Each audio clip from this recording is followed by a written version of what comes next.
film inside of that. And that was a practical set. The bricks here, not as hard and plastic as before. These are foam rubber. You were able to throw the actors against the walls. But every famous cowboy you could ever imagine filmed where we are now.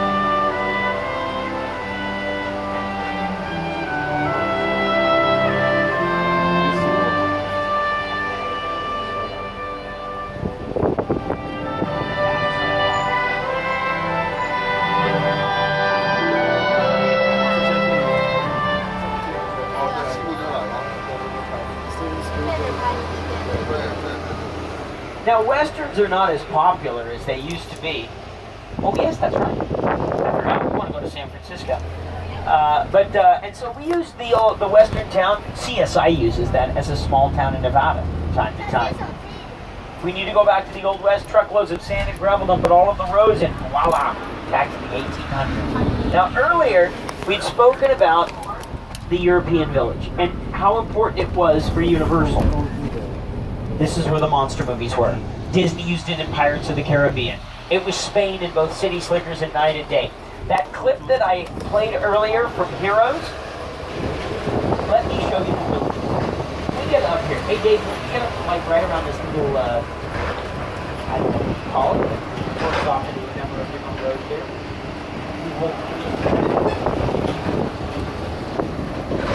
Perfect. So you're looking at London, Paris, Frankfurt, doesn't matter. Set designer, decorator gets a hold of it, you'll be completely fooled.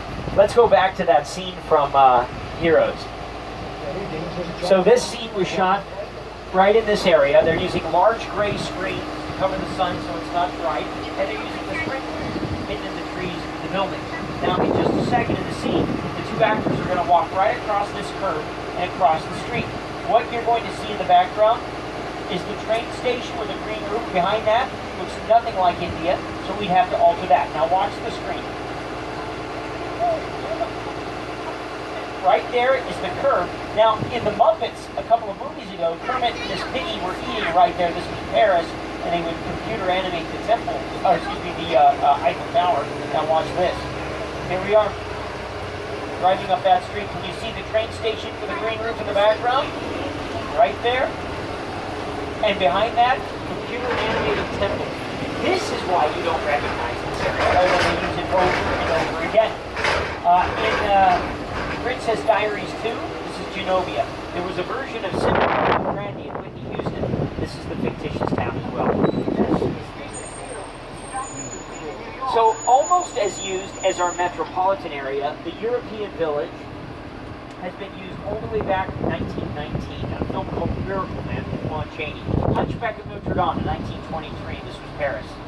It was Paris in Phantom of the Opera. It's the Transylvanian village at the beginning of Dracula, where Renfield is being warned not to go to Castle Dracula. Universal really became an A-list movie studio due to these horror films, and we still make them today. Here's a nice homage, take a look.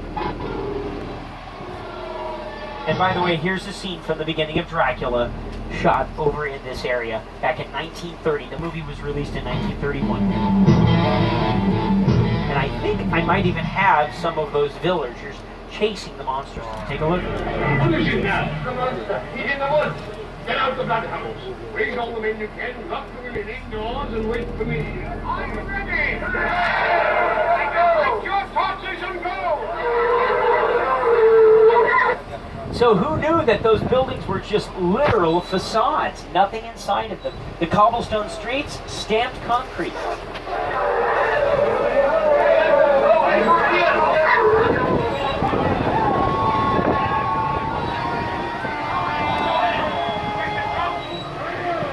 Here they're inside the soundstation, and there they're back on the back lot of the studio.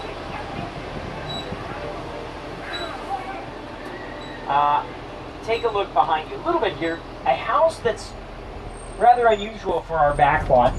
The unusual aspect of this house is that the set is considered a practical set, which means you can film inside of the house as well as outside. Very rare here on the back lot. Also, look how dark these windows are. There is a film that's right over the window that controls the light on the inside. They can lift that and